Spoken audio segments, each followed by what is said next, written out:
de chaque segment. Troisième étape qui est parfois la plus difficile pour vous, c'est restituer les idées principales du graphique. Ne vous inquiétez pas, il faut le faire pas à pas. Première chose, dégagez l'idée principale. Quelle est la tendance? Est-ce que c'est en augmentation? Est-ce que c'est en baisse?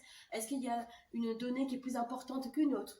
Vous allez identifier ensuite les idées secondaires en utilisant des données chiffrées pour faire des comparaisons. Ensuite, en dernier lieu, vous allez expliquer les causes du phénomène constaté à partir de votre graphique et de vos connaissances. Pour illustrer cette méthodologie, je vous propose d'aller regarder la vidéo de Kate Mendy qui présente son parcours professionnel à partir d'un graphique.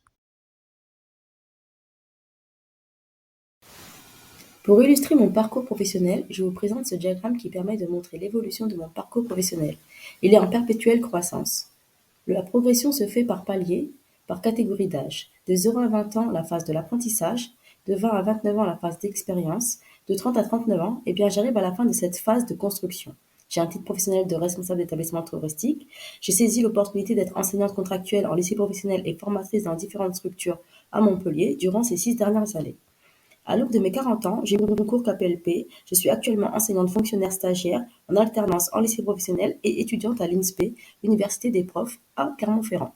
Le prochain palier, c'est celui de la maîtrise de l'affirmation de soi. Je souhaite m'épanouir dans mes fonctions de professeur. J'aimerais mener des projets dans l'établissement où je serai titulaire. Dans quelques années, j'aimerais faire l'expérience de la mobilité à l'étranger.